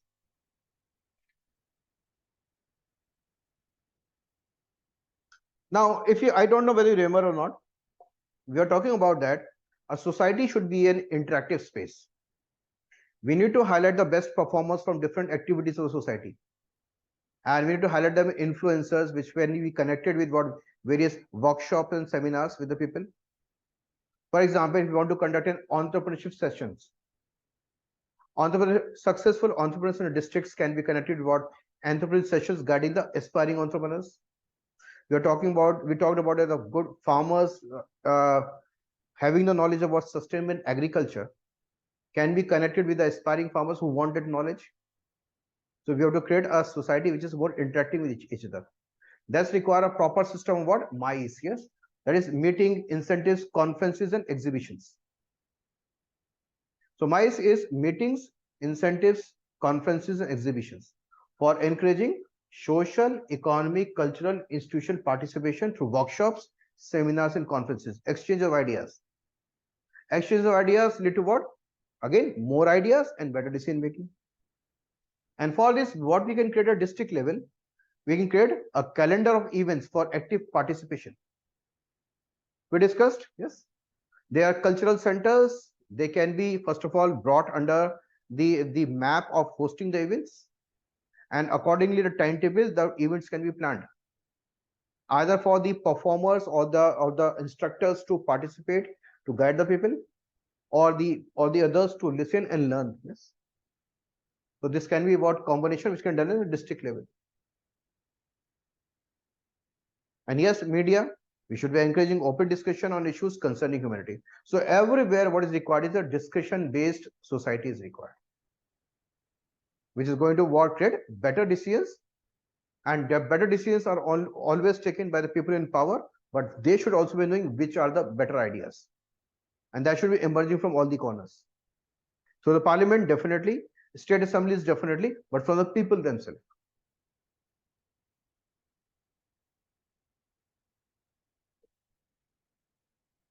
Okay, what happened? Just a minute, I will share it again.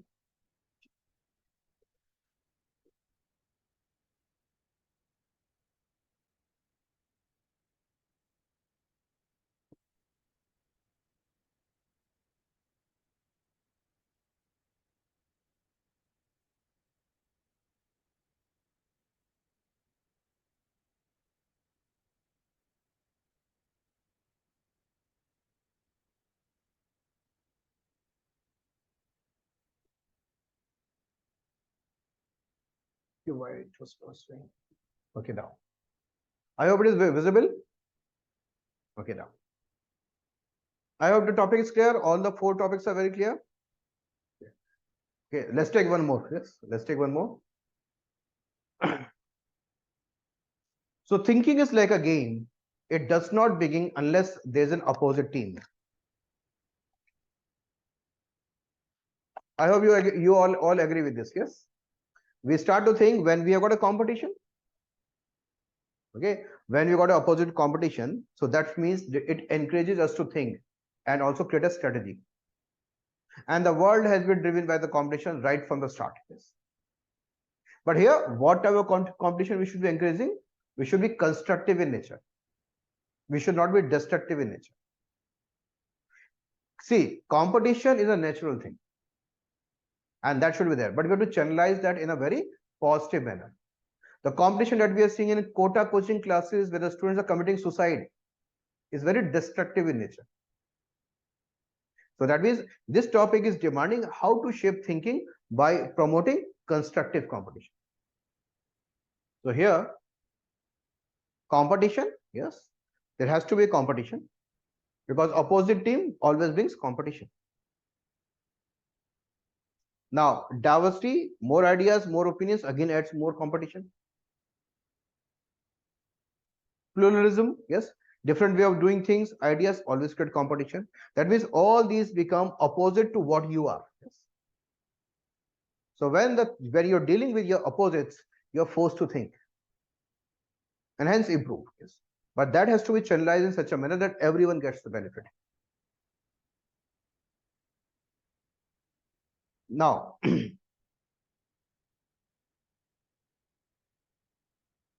the concept here is very simple. Competition is inherent and it gives rise to innovative thinking and strategies. It is inherent and gives rise to innovative thinking and strategies.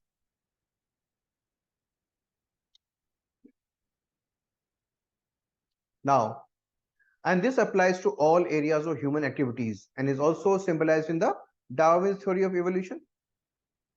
Competition, evolution species based on competition only. That means again competition is natural, we cannot escape. Now when you talk about common example, the sports, yes, let's whether the individual sports or a team sports based on the competition, but sports can be seen as a positive competition. Now individual level there can be a game like chess or maybe athletic events, these are the individual competition with opponents, or can be group sports like football, hockey and cricket. So haven't we seen that various coaches are there, various strategists are there who strategize how to counter the opposite teams? Now the competition, the opposite teams, so that gives rise to ideas, that gives rise to thinking. And see, when a better team or better what performer is raising the performance on the basis of competition and innovating new ideas and thinking, that also gives a competition for the person who is on the lesser end also to improve. And this ultimately raises the thinking profile of all. Yes. So it benefits all. So this becomes a constructive competition. So what we have to encourage? Constructive competition.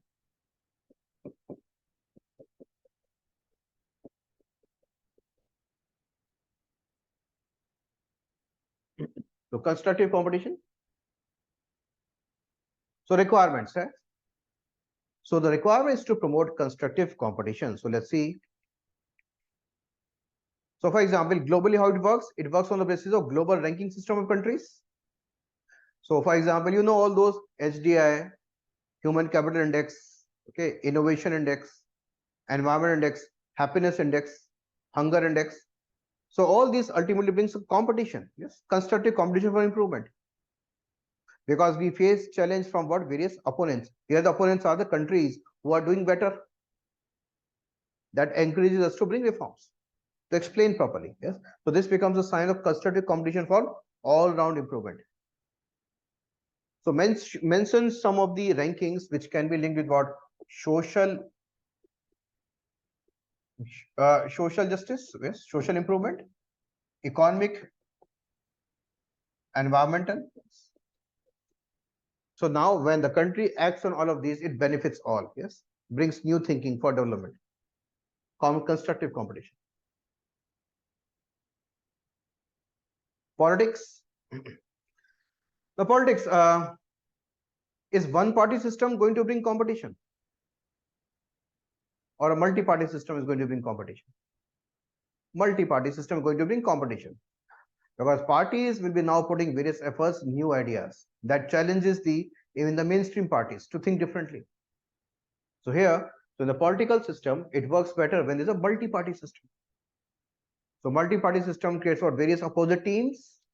They bring their ideas, challenges the what even the mainstream parties and their what mainstream ideas also, forced to think, and finally improves. So multi-party system. Similarly, regular and variety of elections, I was talking about when we have got more elections. When we have more elections, we have got local panchayat elections or local self-government elections, state elections, and national elections.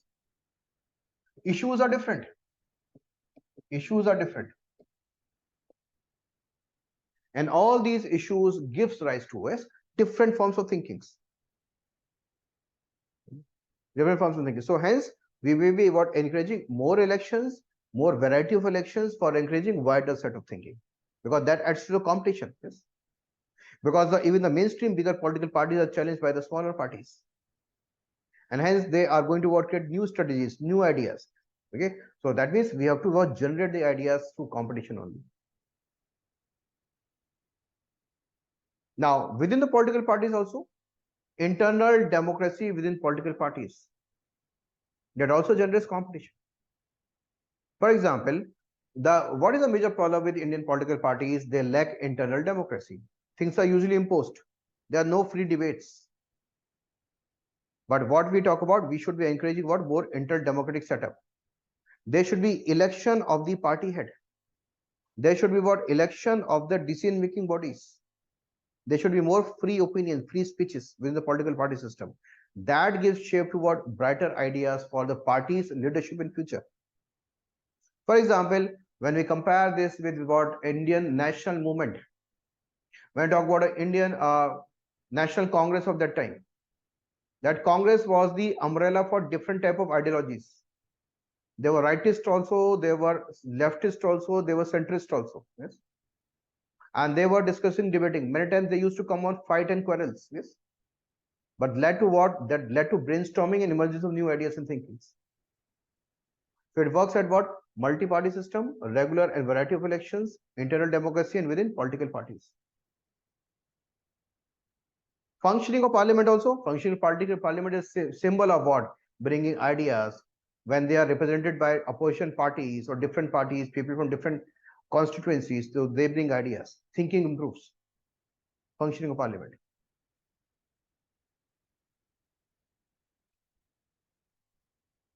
Yes, Adarsh, please unmute yourself. Adarsh, unmute yourself.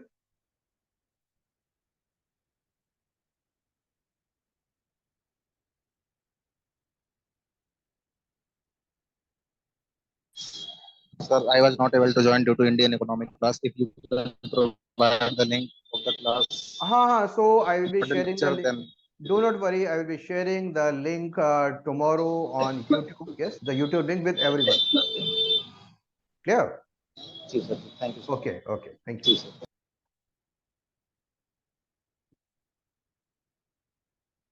sir. Okay, now. So again, so opponents anywhere should be channeled in such a manner that give constructive what competition and constructive ideas. It can be applied to multi-party system, regular variety of elections, internal democracy within political parties, and functioning of parliament. Economy. So economy, how the new ideas or the new what consumer-oriented benefits emerge when there is what monopoly or duopoly, or when there are multiple players. When there are multiple business players, yes. For example, so encouraging multiple competition, so that means wide variety of businesses, different type of businesses. Now when the multiple businesses are there, then they are in the competition. So in their competition, quality also increases, prices go down for the consumer, and the consumer is the end beneficiary, because that generates ideas and thinking how to produce best at a lower price level. But so hence what we need to avoid, discourage monopoly or duopoly. That leads to concentration. That also leads to what, also discouraging what emergence of new businesses and new ideas. That also reduces the quality or period of time, increase the prices, exploits the consumers. Now there should also be competition between public and private sectors. So public sector should not be wiped off. Public sector should be having certain strategic areas. Private sector should be having other areas. Okay? And there should also be competition between public and private. That's going to benefit the economy at large, generating ideas. So competition is required everywhere. Now rating and ranking systems. Now rating and ranking system. So whatever rating and ranking system we are exactly seeing nowadays, Swachh Bharat ranking. So Swachh Bharat rankings brings competition among various cities to improve. So it becomes a way of what, improving the ideas of or the thinking to what create what better what clean spaces. Now these rankings can be extended to other rankings we have done. Can be converted into water conservation rankings. Can be converted into what public transport usage and traffic management rankings. So that means when we create competition, things improve because ideas come, thinking becomes better, implementation becomes better.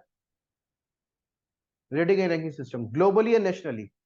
Ranking of education institutions.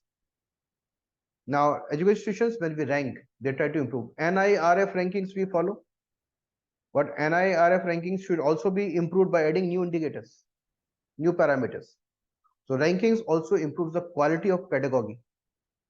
And quality of pedagogy always improves the ideas or the thinking emerging. Ranking of panchayats, yes. So panchayat rankings can be done on the basis of what? For example, the rainwater harvesting that they are doing. We can start with that. Afforestation drives. Just pick 2-3 activities where they can be ranked, and finally their efforts will increase, ideas will increase, thinking will increase. And it percolate to not only the panchayat, percolate to each and every person in the village. Thinking improves. And when the class, we have discussed multiple ways of what applying the ranking and competition methods through what? Certainty, fines and punishment methods and praise methods. At least 20 things we have discussed. How to create competition within the society, within the institutions, within the public at large, so as to encourage what? Better thinking, self-correction, improvement, and ways of application. Very clear? Okay. So thinking always require competition, always require opponents. But that opponents, that competition should be constructive, which is going to bring welfare for all. Welfare for all. So